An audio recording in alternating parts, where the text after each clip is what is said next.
This Must Be the Place has gone on a spring break hiatus this week. While flowers bloom and life opens up for the spring in Sonoma County, we invite you to listen to one of our favorite episodes that celebrates an essential part of Sonoma County culture, our chat with the curator of the Schulz Museum. This conversation took place last fall in advance of the 75th anniversary celebration of the Peanuts comic strips, and we hope you'll enjoy. Welcome to This Must Be the Place. I'm your host, Alo Galinsky. Each week, I'll uncover what's happening in Sonoma County, diving into the hidden gems and quirky corners. I'll be interviewing some of our local legends, as well as people you didn't know you need to know, all through the eyes of a craft beer enthusiast living in wine country. Join me as we explore one sip, one story, and one adventure at a time, and together we'll find out why this must be the place. Peanuts, the beloved comic strip created by local legend Charles M. Schulz, is celebrating its 75th anniversary. First appearing on October 2nd, 1950 in 7 newspapers nationwide, Peanuts was a work of art that was a profound reflection on the human condition. Over the next 50 years, Charles Schulz crafted 17,897 Peanuts comic strips, writing and drawing everything himself. He only took one break during the strip's run to celebrate his own 75th birthday. So, on this 75th birthday of the Peanuts gang, it is only fitting that we have a Schulz expert to discuss all things Charlie Brown. Benjamin Clark is a curator of the Charles M. Schulz Museum and Research Center. He leads the team responsible for caring for and interpreting the legacy of Charles M. Schulz at the museum and around the world. He's also the co-author of the book Charles M. Schulz, The Art and Life of the Peanuts Creator in 100 Objects. Good grief, Benjamin. What an incredible legacy to be responsible for. As a curator and expert on Schulz, what do you consider your most significant responsibility? That's a big question. I think it's really about keeping that legacy alive, and also to be honest. Schulz was a pretty open guy when it came to things like interviews and things like that. And I think, and also most especially in Peanuts, he really put himself into it. And so I think being fact based, we don't do hagiography, we really talk about the man and present him as he was. And I think that's an important part, that because we can all identify with somebody like that, and who had his challenges and had his ups and downs with things, and just like any of us do. And so I think that's an important thing to do, but also just to keep working, keep researching, keep digging, that his life was so rich, and what he made was just incredible. And the more time I spend with it, the more I learn. So I think that's probably the most important part of what I do. Sure. And what has the curatorship taught you about Schulz? As you said, you spent a lot of time kind of with this man and his legacy and preserving it. Has your experience changed a preconceived view you may have held about him prior? Before I was hired here, I wasn't really like a Schulz expert or anything. So I was a fan. I knew he was the guy behind Peanuts, and I, was kind of aware he grew up in the Twin Cities and lived in California. But, that was about it, besides what I knew or absorbed, I guess would be a better word, through reading Peanuts, growing up in the 80s and the 90s too, reading the strip and in newspapers and reading some of the old paperback collections and stuff. I still didn't have like a super strong body of knowledge about who he was. So I didn't really have a lot of preconceived notions really before I really had to dig in and get to know him very well, very quickly. And so one thing that's impressed me was, for someone who was, I think, by nature very private, was just how open he was, though, when he gave interviews. And he gave interviews to almost anyone who would ask. And he prioritized those newspapers. He'd say yes to some little newspaper in Arkansas that carried Peanuts, but he'd turn down like CBS Sunday Mornings. He's like, I don't want to fly somewhere and have a TV crew in my face. So, he just, but, finding those interviews now can be kind of tough. That's why we still find new ones occasionally we hadn't had recorded, because he just, some editor would call him up on a Tuesday afternoon, and he'd give a little interview over the phone, and it was printed in that paper, and it never went anywhere else. and and so that is something that really impresses me about him, for someone who's I think his instinct was to probably not do that, but he knew he needed to. And that speaks to kind of his level of wanting to promote while not over promoting or not, putting himself in positions he wasn't comfortable with or wasn't, I guess, willing to do. Yeah. And that just speaks to kind of, a man and how he wants to carry his legacy and see it going forward.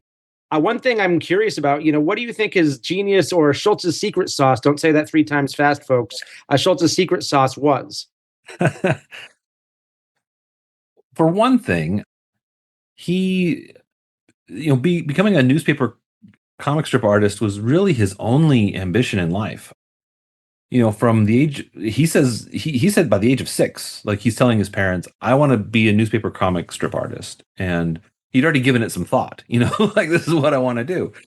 And he's one of those kids he was an only child, and he just spent all of his time drawing and just drawing on any blank piece of something that would take ink. He was drawing on it.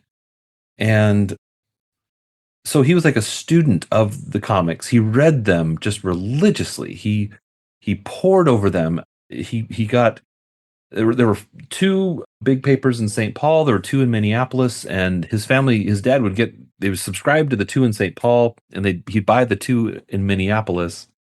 And so every Sunday he had 4 giant comic sections to read. And back then, some of those comic sections are like 30 pages, and they all have different comics. And so he and his dad just pored over them, and they'd talk about the characters and what's happening and what's going to happen next. And, he spent a lot of time with it. So he was really an expert by the time he's really putting his own ideas out there. So I think part of his genius was the fact that he was well versed in what comics were and are up to that point. And then he wasn't really bound by that. He was able to bring his own creative ideas and his own way of doing things within that. So it was, absolute genius. I think that's really impressive. And as somebody personally who I still don't know what I want to be when I grow up, to have that kind of, know from age 6 that you're a comic fan and you want to pursue that and you like to draw and you spend your life getting to that point, that only shows his mindset and dedication to everything that came after that. And Charlie Brown, as much as Charles Schulz is a legacy guy, Charlie Brown is a legacy character. And he's been around for a long time. And I want to ask you, what makes us still relate to good old Charlie Brown after all these years? Well, Charlie Brown, he loses, he doesn't win very often. And, we all identify with that because losing is way more common of an experience than winning at anything. And I think we all identify with Charlie Brown because he has a tough time. And the ultimate underdog. Yeah. And if you talk to most people believe they are also having a hard time more often than not. So I think that's why we can all kind of look at him and laugh. And because, if we laugh at him, we're really, we're also laughing at ourselves. And right. That helps. It helps, Laughter makes the world go round. Yeah. And there's been Charlie Brown, of course, and Lucy and some of these kind of legacy characters, but there's also been the introduction of some diverse characters like Franklin. And I want you to, answer me this. What did the introduction of Franklin, some other diverse characters, how did it impact both kind of the strip and broader culture? Within the universe, within the strip, if you could drop yourself in as a character in the strip, adding like Franklin in particular, it didn't change that much. It's just another new kid. But it made a huge impact out here in the real world. Especially for like Black American readers, they saw someone who looked like themselves. And there are, I think of Rob Armstrong, a cartoonist, a Black cartoonist today who saw that as a kid and was like, whoa, there's a Black kid in Peanuts. Maybe I could be a cartoonist too, because he's already, a fan of the strip. And he grew up and became a professional cartoonist. And it's so interesting that there was even at the time people noticed it was a big deal. And even from the floor of Congress. A congressman from Missouri, a black congressman. His name is escaping me, but he mentions it in a speech. That Franklin, this black kid's been added to Peanuts, and it's kind of like, wow, that's incredible that even in Congress they're talking about Franklin within that first year. This isn't recent That's really history. This great. is this is back a ways, and so pretty incredible. Yeah. Sure. And another interesting thing to note that adults rarely appear in the Peanuts universe. I'd love you to dig into the archives a little bit and let us listeners know, what do the archives reveal about Schultz's thinking on depicting adults or not depicting them? And how do you think he might have intended them to be perceived in all of that? Yeah, it's very deliberate. It's very, very deliberate. You go back to the really early days, the first couple years of Peanuts, you'll get some off-panel speech balloons coming in from off-panel, a mother of a character saying, time to come eat, or, whatever. And there is kind of a famous run of Sundays, I think is in May of 55, when Lucy enters a golf tournament and we see grown-ups from like legs. We just see a lot of grown-up legs. And that's kind of, Schulz, he said, I don't put adults into my strip because they wouldn't fit. Like physically. They said they'd have to stoop down to be able to be seen, because he drew it, where the kids are the full size of the panels. And I think he would also say that, adults kind of break the fantasy of what Peanuts was and what the strip is, because these kids and Snoopy, they have their own universe going, and the way kids always do, and so adults just have no place in it, and so he left them out, and he was a genius for doing it. We look at some strips. There was a strip that was, he said it didn't last very long, but that was because he only caught the very end of it as a kid. It was a strip called Smatter Pop, and by a man named Charles Payne.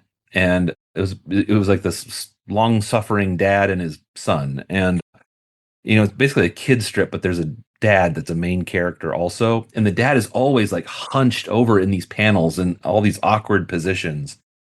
And even the way Ernie Bushmiller drew Aunt Fritzy in Nancy, it's just like, you get like this floating head in the corner, and then Nancy and Sluggo are doing their thing, and it kind of doesn't work, and it doesn't, and but he was like, no, it doesn't work for me. So there's virtually, it's 99.9% adult free in Peanuts. So, And he stuck to it, which is another, it's committing to go in one way and saying, this is the style I'm going for. This is the message or story I'm trying to tell. Right. Because, sometimes we need those restrictions to really unleash the creativity. Just being told you can do anything, it's not helpful sometimes. For him being told you have to draw dailies, they have to be in 4 equal panels, that's a restriction, but it really did unleash some creative approaches. And I think his choice to exclude adults was part of that too. Sure. And speaking of how he was telling his stories, there was a piece that came out after he died in 2000. There was a media scholar, Robert Thompson, on the PBS NewsHour that compared the 50-year story of Charlie Brown and his friends. It's like a classic 19th century epic, and he called it arguably the longest story told by a single artist in human history. Mm-hmm. What do you think about that, Benjamin? Do you agree? Yeah, in 2000, sure. Yeah, I would agree with that. It's not true any longer. There's a cartoonist named Russ Myers who draws a cartoon strip called Broomhilda, and he has now surpassed Schulz and Peanuts as a single artist, strip. So he's now drawn more than Schultz's 17,897 strips on Broomhilda. So he might have it now, but I'm not a Broomhilda scholar, so I can't tell you if it's a single story. Not yet. Not yet. But yeah, Peanuts, I mean, I think it is one story. I mean, we have the story of these kids and this crazy dog, and they evolve, it changes over time, but really it does. It has a beginning and a middle and an end, and I guess that counts. Speaking of a beginning, middle, and end, let's wrap up a little bit about Schultz's legacy. And I just want to ask you, how did Schultz single-handedly build one of the most beloved and influential franchises in history? Yeah, that's, single-handed is kind of hard to kind of yes and no on that. Oh, The strip itself is just him. The strip itself is he wrote every line of dialogue, every joke, every drawing, all of it is him. The only thing he would allow anyone to do on his strip was paste on the copyright statements, and that's about it. He had some help really late in the strip with like the adding the zipatone, which is like the little pattern stuff to make the gray tones for like, upholstery on the furniture and, leaves on trees, that kind of stuff. But even that was under his direction, put that here, and they did, and that was kind of it. But everything else, the all of the merchandising and licensing and adaptations, that was other people. right. And he wasn't an animator. He was not a sculptor who could turn them into toys and dolls and whatever else. But he was very particular about who he would work with. He wanted people he liked, and he wanted people who were already making really great things. Whatever they were making, they needed to be great at it. And so he found people, or people found him. Actually, he never sought any of that out. But there were people as early as 1954 wanting to adapt Peanuts into animation, and he'd meet with them, but then he was like, "Nah, I don't want to do that. I don't want to work with these people." And until he met, Lee Mendelsohn and Bill Melendez, and kind of went, "Okay, I think we can work together. These guys get it." That was the important thing, is that people understood what Peanuts really was, and in his mind, it's the strip. As long as it's rooted in the strip, it'll be good. And so when Connie Boucher of Determined Productions comes to him and says, "Oh, I want to make a calendar," and okay, let's see what you got. And it's like, wow, it's a crazy design, but I like it. Okay, I think you kind of understand what I'm doing here. And then she says, "Well, I got an idea for a book. We call it Happiness is a Warm Puppy. I like the strip you did.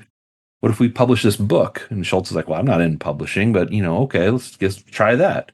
And of course, it's one of the all-time greatest sellers that year. So it's it's these other people who were part of that picture as well. And but for him, it wasn't just business, it was personal too. He had to be able to work with these people in a way that he could feel good about, and that he respected what they were doing.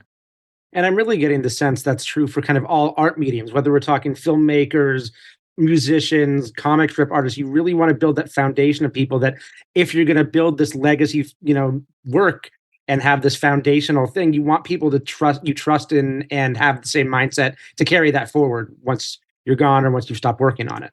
Yeah, I think so. I mean, if you care about it, Right. if you really, if it's part of you, yeah, I think so. So bringing the focus a little bit more local here, tying this back to where we are, but setting this podcast, Sonoma County, a twofold question for you. What's Charles Schultz's legacy? How is he remembered in Sonoma County? What does he mean to the county? And also, are there reflections of Sonoma County in the Peanut strip? Oh, there's all kinds of things that, Mr. and Mrs. Schultz were very generous in his lifetime, and Mrs. Schultz has been generous, since his passing. So there's lots of Schultz things, when you go places, you'll see their names on the walls of a lot of different places, and whether it's tied to the arts or helping others or the environment, you'll see their name a lot. And then also, if you see the word anonymous, that might be them too. in several many places. So they were very generous here because they loved Sonoma County and the people here, and this was their home. This was the right thing to do, was to support the things you believe in and want to help. And that's been part of their ethos of their philanthropy. It's my understanding, at least, and my observation. So yeah, that's definitely true. And then, and Sonoma County loves them back. You drive around, you're going to see, Charlie Brown and Snoopy statues everywhere. You're going to see them people make, build Snoopy mailboxes and, Right. I've seen it with my own two eyes. yeah, Absolutely. murals on the side of buildings that Yeah, include the characters, and that we love them back, and it's pretty great to be from Snoopy's hometown. absolutely. So, talking about the museum a little bit and your curatorship, why don't you tell our listeners what's the most unusual or surprising item in the museum's collection? Maybe they're both the Oof. same thing, but tell us a little bit about what you think about the most unusual or surprising item there. Ooh, that's a great question because every museum's got something weird. every every museum does. You know, but this museum, our collection is not that old, and it's just about this one guy and this thing he made. So it's a it's a very tight focused collection. So a lot of, weird stuff hasn't really snuck in. But I say that one of my favorite weird things we have is we have see, I was doing an exhibition and I was talking about Schultz's kind of like daily routine and how he would park over at his studio and then he'd walk, it's maybe a block down to the ice arena where there's the cafe. It was still there, the warm puppy cafe where he would eat his breakfast. And where the museum sits, there were two little houses here at one point in time. And in his lifetime, and he talked about how he loved stopping to say good morning to these two dogs that lived at one of these houses in the yard there, and how those dogs would look up at him with such love in their eyes because he always had dog treats, and so he would share little doggy biscuits with them and go about his morning, and how that was just a for him an important part of his day, his routine. And I was sharing that in this exhibition, and I was like, he always carried a duffel bag, like a canvas duffel bag, because when he'd go down to the ice arena, he carried a change of clothes because he would go down there and he was very active. So he played hockey regularly and would skate for exercise and stuff, and so he always he'd carry a little change of clothes with him. I was like, don't we have that duffel bag in our collection? And because a lot of his personal effects at the studio when he died were boxed up because the museum was already underway at that point. It was being built, and so they boxed up his stuff and brought it into our collections, but it hadn't really been deeply processed yet. And so we knew what we had, but that was kind of it. And so anyway, we pulled out that. It was like, oh, sure enough, here's that duffel bag. Oh, great. We open it up, and inside the little side pocket were dog biscuits. They were still there. I couldn't believe it. And I was like, wow. I was like, these are the dog biscuits he's talking about in this, when he's kind of talking about his day. And of course, we couldn't keep them in the collection, but there were two, like these are the ones he put in the bag. Like, this is incredible. Charles Schulz That's touched these dog wild. biscuits. And so what we did is we made molds of them and actually made replicas of these exact dog biscuits. So when we display the bag and tell that story, we could put the replica dog biscuits with them. So we have in our collection replica dog biscuits of the exact ones that Charles Schulz left in his duffel bag. There you go, folks. Get down to the Charles Schulz Museum and check out these replica dog biscuits, Yeah. along with every other piece of very cool history that I'm sure they have. Yeah. Benjamin, I do want to ask about, the museum engaging with a new generation of fans.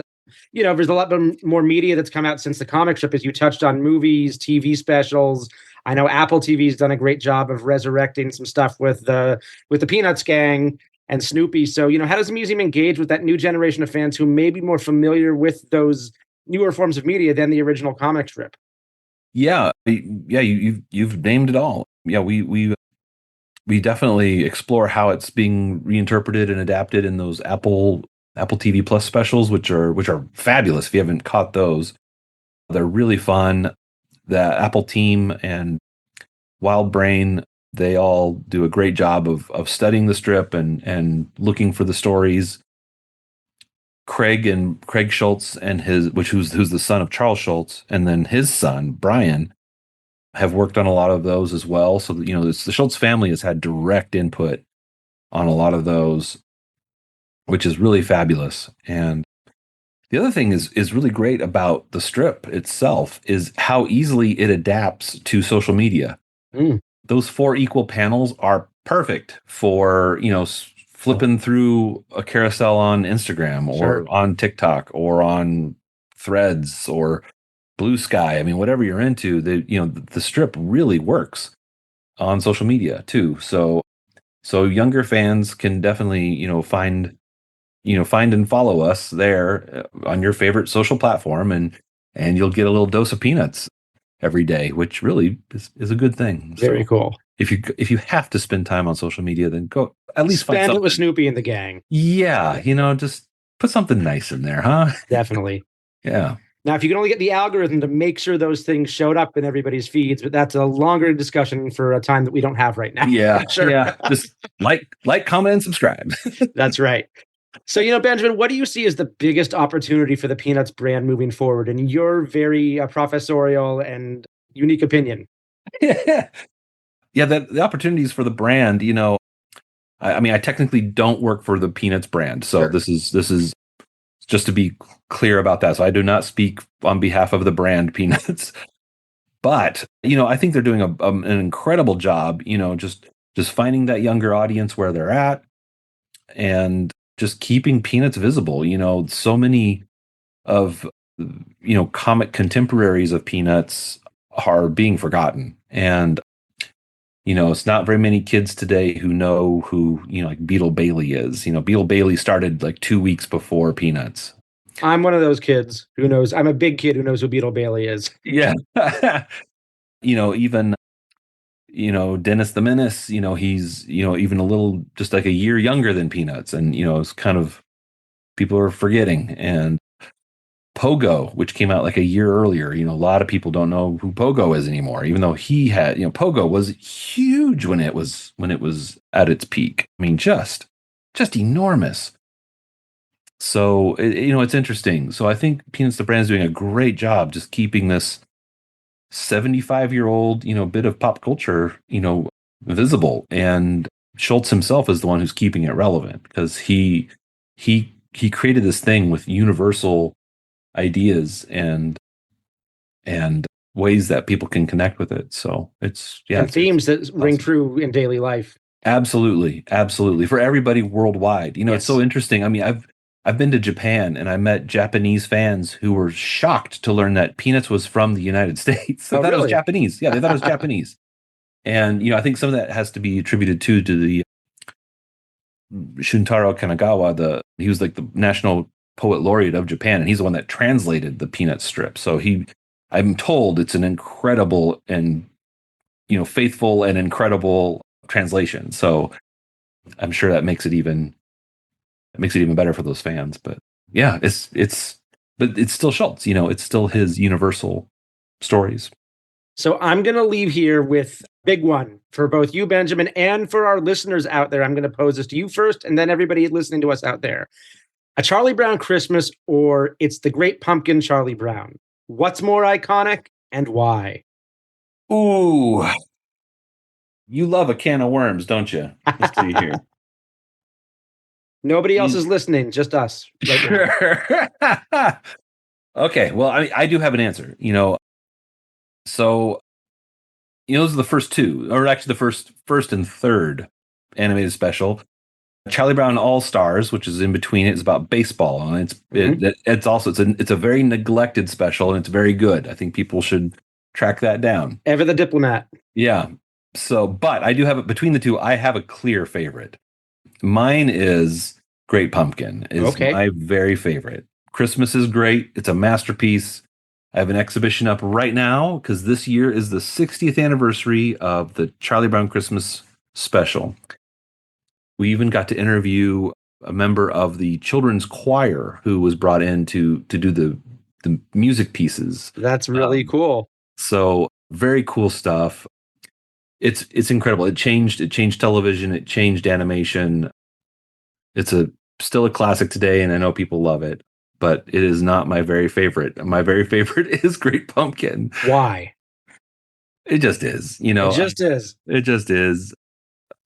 Yeah, it just is. Well, to our listeners out there, maybe this can go spark some social media debate and conversation around Charles M. Schulz and the Snoopy Peanuts gang, Charlie Brown Christmas, or it's the Great Pumpkin. You let us know right in the comments of this podcast, which one is your favorite and why. And Benjamin, I just want to say thank you so much for being on with us today. Happy birthday to Charles Schulz. And I hope everybody gets out to the museum to celebrate his legacy and their love of peanuts before long. Thank you, Allo. Thank you very much. Cheers.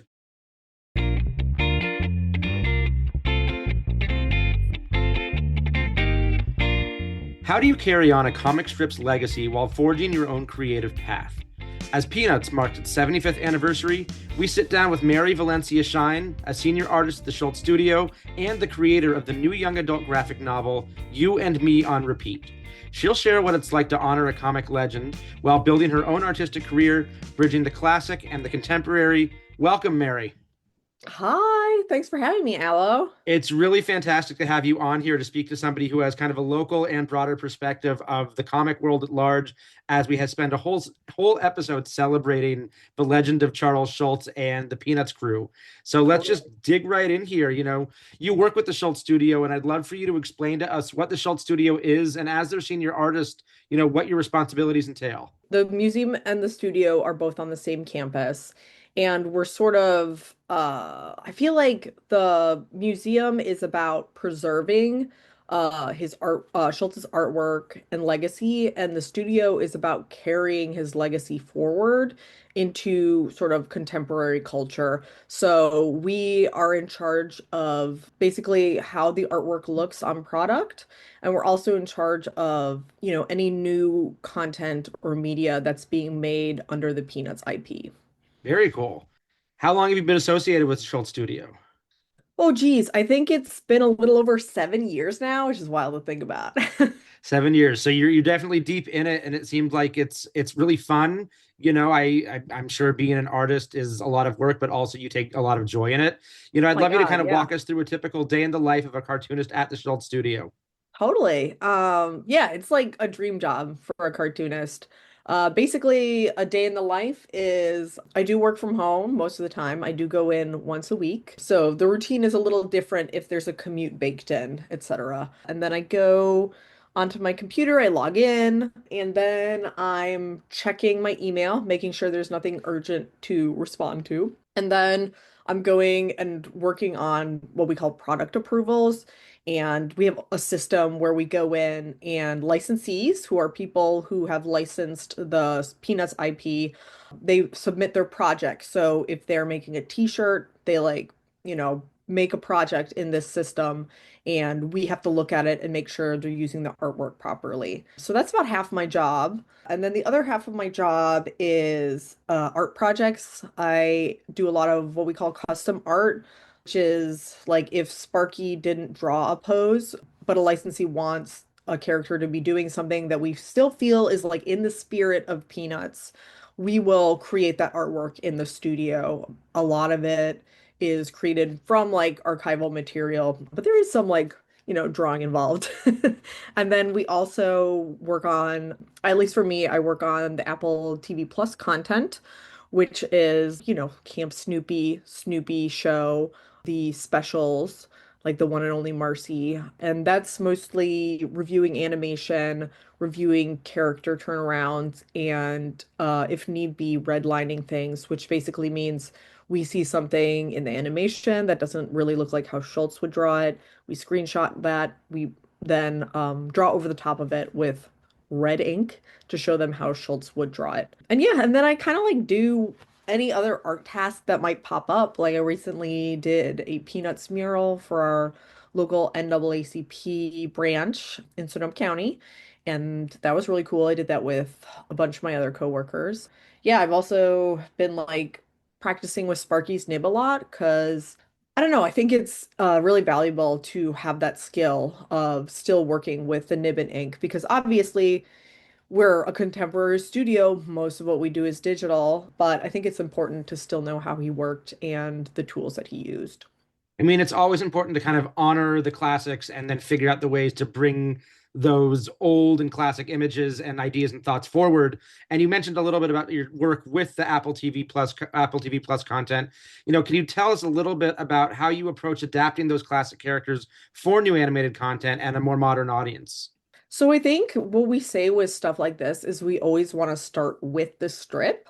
When we're like brainstorming narratives or anything, we really want to, instead of like creating a new idea whole cloth, we instead want to like find like a 4-page little gag that he did and maybe expound upon that. So starting with the strip is key.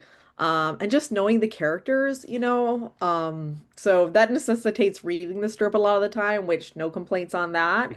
Yeah, just like knowing the characters really intimately, looking at the strip, reading the strip, just staying very in tune with the source material. I can imagine how important that is. And also, just as you said, kind of getting inside that character's mindset and thinking, well, what Mhm. would they do if this was taken one step or one panel or frame further, maybe 5 steps or panels further? So it sounds like a Totally. fascinating process. Yeah, yeah, and like Sparky said, like all of these characters are sort of facets of him. So you're sort of thinking like, how would he direct these characters forward? How would he do something? And that's very different from like when you're working on your own work where you're thinking about how would I want to do something. The studio work is about like trying to get into Schultz's frame of mind and figuring out how he would do it. Right. And having immersed yourself in the Peanuts world for, you said, like 7 years now, are there any characters you particularly enjoy working with? And why would that be the case? I think I like Sally because she just has no reservations about calling out BS and everything like that, and just the absurdities of the adult world. I've really come to love her. I also really like Spike because he's sort of like Snoopy's wayward brother. He's like if Snoopy completely messed up his life, and I like that has a place in Peanuts, which usually everyone. I mean, the strip is very wholesome, but that's not entirely what it is, right? There's many shades inside of the Peanuts comic strip. Absolutely. And we talked to somebody before you who was talking about his favorite Peanuts characters. And to all our listeners out there, I encourage you to, sit with your comic strips this Sunday morning. Our podcast releases on Sunday. Sit with your comic strips and coffee. Maybe think about, who do you relate with in the Peanuts universe? Is there a character that you really glom onto? And if so, leave us a comment in the comment section of this podcast after you're done listening. Let's pivot a little bit to talk about the legacy of Charles Schulz and just everything he's done. I'd love you to talk about what you consider the legacy of Charles Schulz on contemporary cartooning. I mean, I feel like you can just see it in the way a lot of people draw cartoon characters, kind of having like the bigger heads with the smaller bodies, the eyes and the nose completely lining up with the ears. That's so classic Schultz. Yeah, I feel like I see it so prominently in so many American cartoonists, not even syndicated cartoonists, but people who are doing graphic novels as well. So I think, oh, I was just on a panel with this graphic novelist whose name I'm completely blanking on, but she writes the Nat books, which are like a popular middle grade book, and you could so see Charles M. Schulz's influence on her work. And she definitely like says he's her biggest influence. And I just think that so many people grew up looking at his artwork, it kind of becomes how you think about how to draw things. Absolutely. And you are a steward of his artistic legacy. Are there certain ways in which you balance creating new art while honoring the spirit and quality of his original work? Definitely. I mean, like I said, the work that I do at the studio, I try and as much as possible like remove my own like artistic ego from it. I think of myself as sort of like a muscle that is being guided by the legacy of Schultz, by my impression of what he might have thought. But yeah, I mean, inevitably it kind of creeps into your artwork, right? Like my own artwork is heavily manga influenced. I would say that previous to working at the studio, that was my main influence, and you couldn't see a lot of American comic influence in my work. But that's changed just because, I'm using that same muscle to do the studio work as to do my own work off the clock. So, I was a musician at one point. It's improvisation. You have your own style, but then you've learned classic styles, you've learned theory, you've learned history, and totally. everything you've gone into studying the art, you Yeah. mix and match what you like and your creative style in with that. So it's kind of the same as maybe a jazz musician or somebody who's learned the theory, but then mixing their own style, their flair, their notes into what they like to perform and produce. 100%. Yeah, I feel like the way that I draw eyes now can be very sparky. The way I draw hands now. I mean, I used to like I was just talking about this at this con in Sacramento, but I was saying how I used to kind of like belabor drawing hands because I'm like, I gotta get these completely right. But I feel like seeing the like imitating how Sparky draws fingers that are just like little loops, bloop, bloop, bloop, bloop, has maybe be a lot more fast and loose with hands, which in turn they look kind of, I don't know, I think they look better. Now, let's talk about your background a little bit. You spent a decade in publishing in New York City before you earned your MFA from the Center for Cartoon Studies. Why did you make the leap to becoming a comics artist? Was there something that really grabbed at you, or just, this urge to delve into comics? Yeah, well, in publishing, I was working in digital production, which is so I was creating ebooks. I wasn't on the editorial side, and I definitely did still want to do something creative, but at some point, I was gonna like write YA books, but that didn't pan out in my early 20s. And then I kind of turned to comics. I'd always been drawing comics, and when you're working a full-time job. You have time at the end of the day if you're not going out socializing all the time. And I decided to use that time to start drawing comics, probably like, I don't know, towards the end of my time, I was working at Penguin Random House. And I was basically working on, I mean, I'm doing this exact same routine now. So I was basically just preparing for my life. I would work my job from 9 to 5, and then I would go home, eat, and then from like 7 until 11 I would work in the studio. And I think I hit like 27, and a lot of my older peers in publishing were like, oh yeah, you're about the age when I went to grad school, which obviously shows you a lot about the demographic of publishing. But I was like, oh, okay, well, I've been at this job for a while. I'm not really sure what the next steps are. I don't really have a huge desire to be a manager or a director. So maybe I will go to grad school and, try and get serious about this comic thing. And I was going to my very first show as a comic artist still while I was working at PRH. And it was this show called Rhode Island Press Expo. It was like associated with RISD. It was called RIPE. And there I found a school called the Center for Cartoon Studies, which I'd never heard of before. And I was like, oh, okay, like maybe this could be it. Because I knew I wanted to draw comics, and I knew I really just kind of needed like that time to work on the skill. And I applied and left my New York life behind for to pursue the art of comics. And then after the Center for Cartoon Studies, after I graduated, I was very fortunately put in touch with my now boss, Paige Braddock and Donna Almendrala, by my then professor Jason Lutz. So it all kind of worked out. I'm really lucky in that respect because comics can be a sort of punishing field.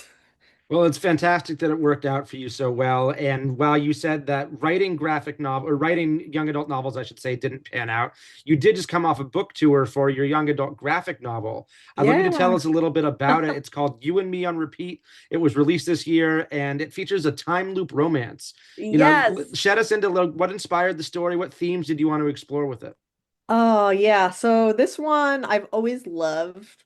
Time Stories, Back to the Future is my favorite movie, and Groundhog Day was my dad's favorite movie.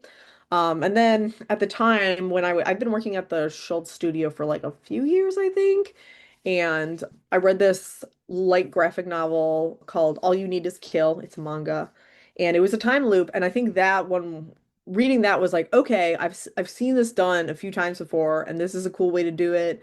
I kind of want to explore this genre too. And I was working with my agent, Anjali Singh, and we originally had a different pitch, but we decided we were gonna try something completely different because we're like, this isn't really the right time or the right market to pitch this thing. And so we decided to make something else completely different. And I had already been thinking about these time loop stories. So I pulled that idea out of the notebook, and it was during the pandemic. So I was thinking a lot about my hometown. I think the pandemic gave a lot of us time to reflect on like the past and who we've become over time. So I wanted to set it in my hometown. And I wanted to do that too because my hometown is in the northwest suburbs of Chicago, which I famously is like thought I where caught a all, little bit of a Midwest accent in there. yeah. Yeah, you can definitely, it comes out, definitely comes out. The Northwest suburbs are where John Hughes movies are set. Right. And so I kind of wanted to hearken to those films. But obviously, those films are from the 80s. There's a lot of like outdated stuff going on there. So I wanted to kind of update it and give it a little sci-fi flair. And then that kind of came to be, and I thought, well, if I was when I was in high school, what would be the worst time to have a time loop? And for me, it would be like graduation day when I'm like ready to go, ready to leave. So Right. And you that's don't want to be stuck. yeah, you don't want to be stuck. That's like the time when you're supposed to be progressing forward, And but it's the interesting characters because are I not. have a recurring dream I've had for I don't know how long that I can't get out of high school English. I can't graduate, even though that was my best subject, is that I can't get out of my high school senior year English class. And that's a dream I have every couple of months. And that's my own, I guess subconscious time loop as it may be.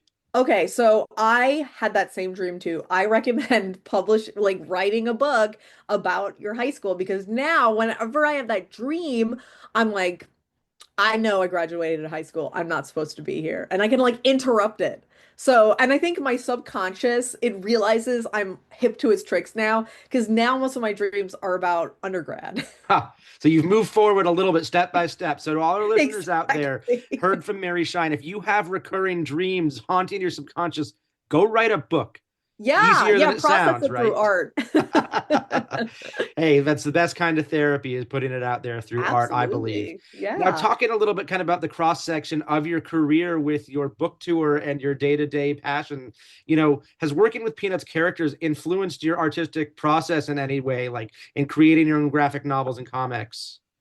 I mean, I'm writing a pretty different, I mean, it's technically an art and letter medium, so it's like Schulz's medium, but Schulz's medium was like the four panel, obviously different on Sunday, four panel syndicated strip, which is just different than a graphic novel. You have to have that punchline.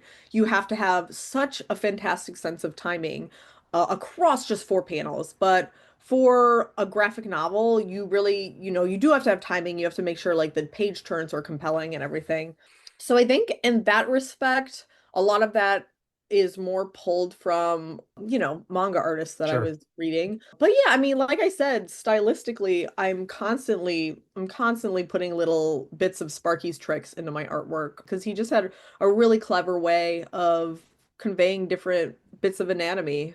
Obviously, he was the best artist of dogs of all time. So if I ever draw a dog, it's gonna have some Snoopy in it. Always have a little bit of Snoopy in every dog. I think that's a familiar characteristic people can recognize too. And you touched on this as we start to wrap up here. Modern day cartooning is changed and it's moving beyond, I'm sure, of a Sunday paper, the four panel, or a New Yorker magazine kind of style. Will you enlighten us a little bit? Where is modern day cartooning finding an audience, and where is that audience finding the art?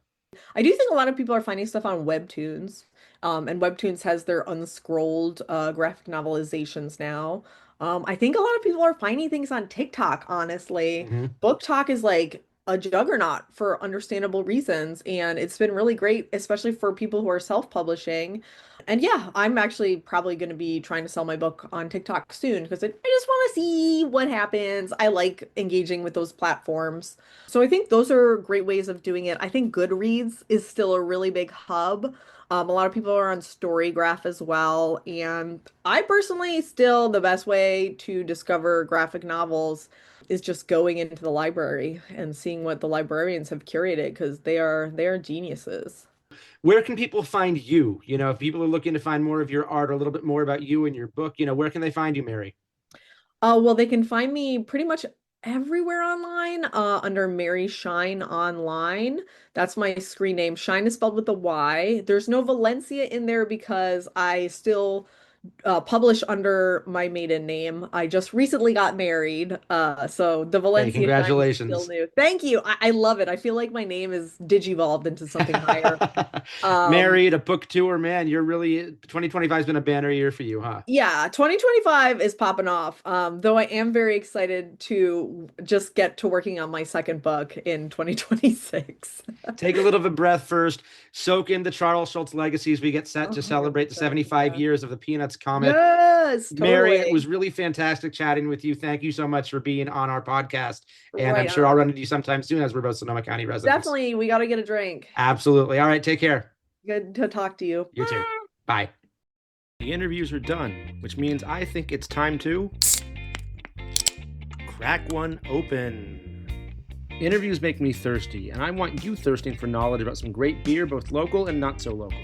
Each week, I'll introduce you to a beer I find discussion-worthy and explain the nuances of what makes it fantastic in my eyes and why you should give it a try. And just to keep it on point, I'll even try to make sure the beer reflects the vibe or theme of the episode.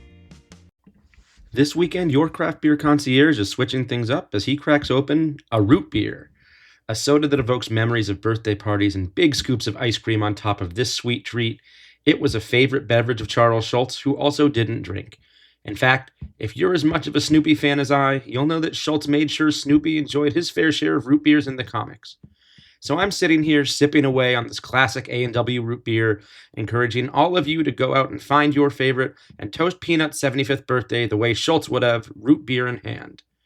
However, if you might be looking for something a bit more grown-up out there to enjoy with this episode, I surely don't think you can go wrong with a brown ale or perhaps a peanut stout. You can always send us a message to get some great local recommendations.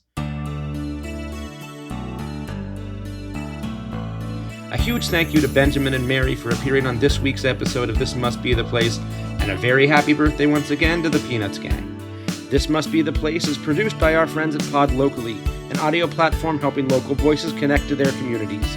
Don't forget to like, subscribe, or comment on all your favorite podcast apps, and visit the show notes for more information, links, and resources. Look out for our next drop on Sunday. Until then, I'm your host, Alo Galinsky, saying have a great week.